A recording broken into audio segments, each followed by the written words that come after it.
really about socionics. Mostly talking with famous people, dabbles in socionics, but has Thank some you. merge of socionics with Myers-Briggs typology. Though I have not I gone like on the to breakdown. the show much.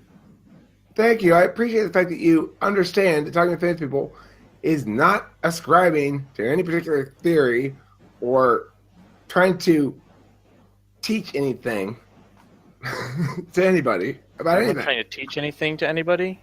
No. You want to have nobody learn anything from. Oh, whoa! I didn't say that. I said I'm not trying to teach anything to anybody. This channel's not trying to teach anybody anything. It doesn't have any specific agenda. Discourse is an end in itself. It's more instructive than instruction. Uh-huh. I think you could have said that differently, but all right. I got the point. I could have said it differently. You don't just think that. It's 100% true. It is. Instead of saying what you said, you could have talked about how to grow chickens in Nashville, but you didn't. It's true. An important observation as well. So you know about socionics, though. What do you think about my notion that the best description of extroverted perceiving functions is to imagine that SE is to act physically and NE is to act metaphysically, and that the linkage is really between SI and NI and between NE and SE on one axis, anyway.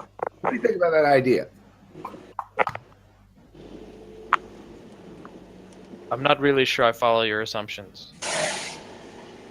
Well, I mean, okay. I guess. What does it mean to act metaphysically? Well, I'm acting metaphysically right now when I am telling you about this idea and saying I'm making meaning right now about the idea, which itself is making meaning about cognition. So it's metacognition, basically, and or more like strategic or directed cognition about systems in the world, and or creation of time objects, like we're making right now a video automatically that is being rendered into a published video, which makes it a time object that other people can access, right? The difference between things that are metaphysical objects is that they require energy to persist, whereas physical objects require energy to change. So that's sort of a description of the difference between the metaphysical plane of stuff and the physical plane of stuff. A lot of different words we have for it, but basically, physical objects have size and shape, and you can touch them and stuff like that. And so metaphysical objects don't. So I feel that you explained. I understood many aspects of the concept you just discussed, but I feel that you explained it in a roundabout and confusing way. Okay, so following is what my opinion of how things work in socionics, and I'll be basically talking about my view of socionics and not necessarily a variety of other theories. I totally agree that there is a distinction between sensation and intuition, which has to do with physical environment and the abstract environment. It has to do with information, which is physically present or not physically present. But a lot of the other things that you said were too abstract for me to grasp them. Time objects, some strategic cognition. I don't think it has very well. I don't know. Anyway, we could say that. And my view is that in socionics, the difference between introverted and extroverted intuition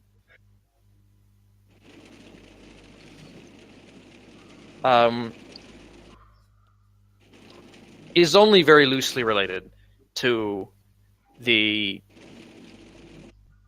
differences between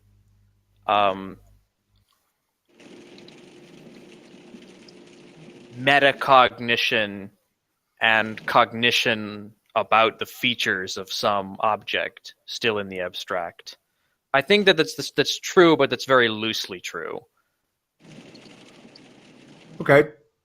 I like the fact that you are operating on two levels concurrently here. You're first engaging in a discourse critique.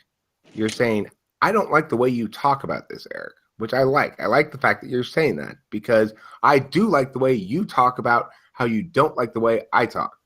And the reason is because that's exactly what I said initially about what matters. What matters is the process of discourse, not the ideas being discussed. What's instructive more than any individual idea is to learn about the process of ideation. And that's where people actually need to have growth, but not instruction.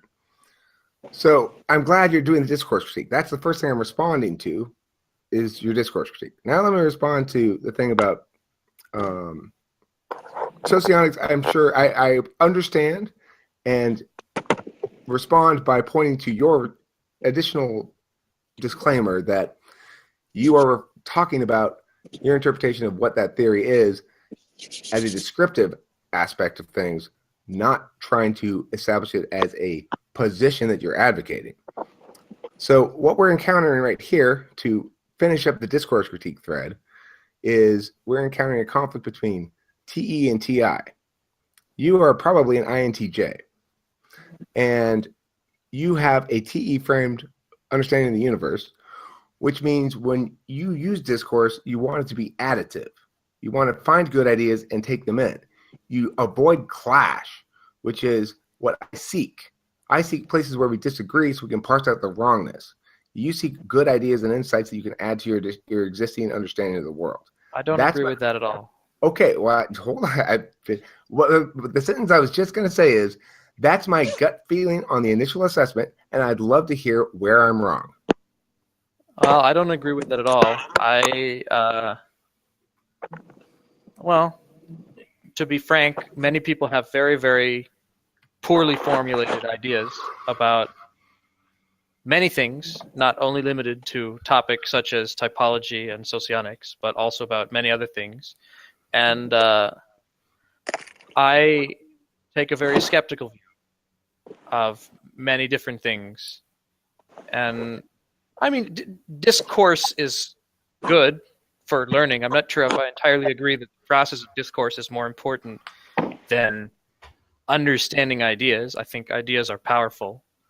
You have to understand ideas to engage in the process of discourse. That's what the process of discourse is. It's the process of understanding, deconstructing, and building off of conceptual things that have been rendered static for a moment in terms of meaning for the purpose of a given framework in a given project cognitively. Within a given framework for the purpose of a given project cognitively. Okay. I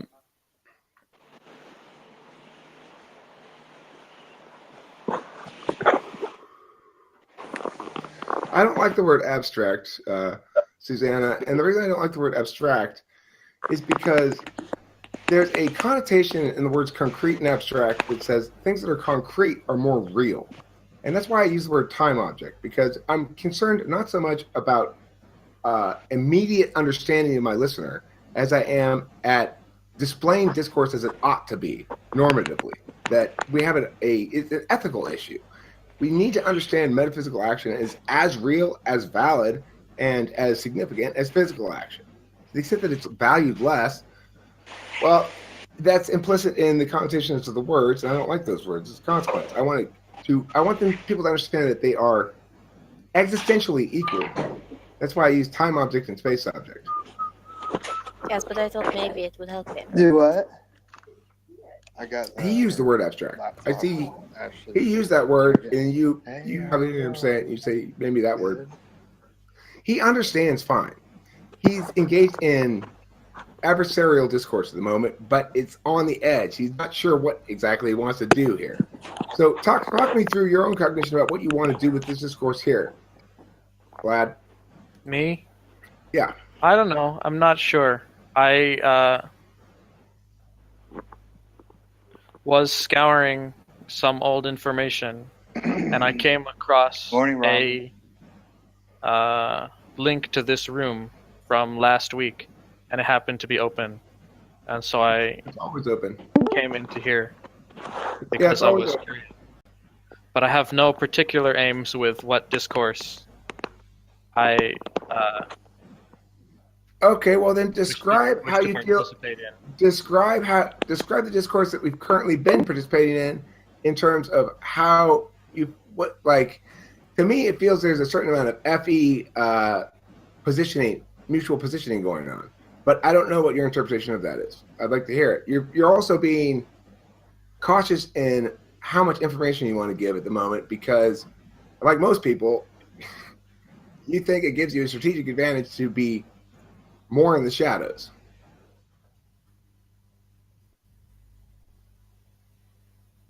Comments? Well, I don't know. I feel like this discussion is very poorly focused, but I suppose I will continue. I've been in this community a very long time, and that is to say the typology and socionics community. And I don't know how large your viewership within that community is. I don't actually think it's very large. That community is contentious. It's very contentious, and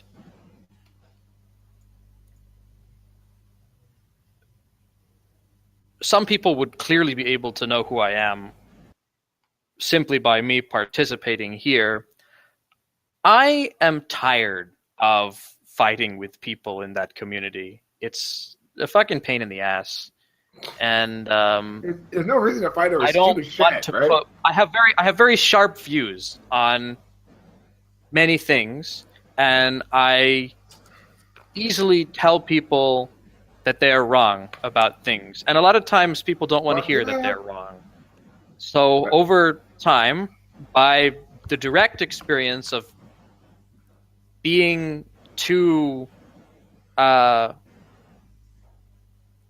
prickled about how I go about interacting with people in this community, talking about typology, I have found a set of effective ground rules to moderate my participation and avoid many unnecessary conflicts, although of course not all.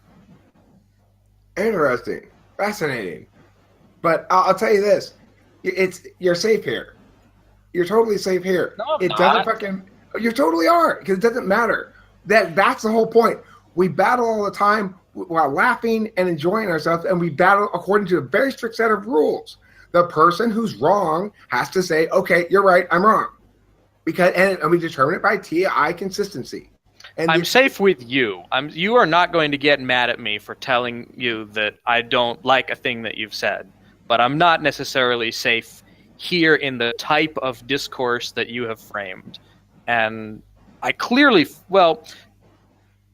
I felt also that I was safe is not it's not really part of my thinking. That's the word you used. True. But I suppose I would say I did not feel that I was a fit with some of the other videos of this community that were previously shown to me when I was invited to speak about various topics. I don't remember inviting you. I don't know who you are, but whatever. I was invited by somebody on Saren or Ken. Oh, okay, yeah. I'm not But sure. Look, here's the thing also. I keep telling everybody, this is not a fucking typology channel. This is a discourse channel. You know? Okay. It's about talking about random stuff. It's about me having somewhere to put my songs up too. I want people to listen to my songs. Well, Yeah. I think that's cool, but only some of that content actually interests me. I'm not asking you to be interested in all the content. I'm telling you, I'm engaging in casual banter with you. Casual and hopefully warm banter for the purpose of mutual enjoyment. All right. That's fine. It's just that a lot of that banter probably won't interest me very much. Okay, And there's well nothing then wrong with direct me. Hey, listen, the great thing about talking with famous people is you can come in here and say, I'm host Vlad and I'm running shit for today. And I'll just be like, all right, let's see what happens. Go ahead. What do you want to do? You direct me. I'm good to go. Whatever you want to talk about. What real estate market do you think is the hottest in the country right now for investment potential? Well, I don't know real estate very well. I don't know markets outside of Los Angeles, but I can give you meaningful information about which real estate areas are most profitable in terms of long-term potential, short-term potential, and medium potential.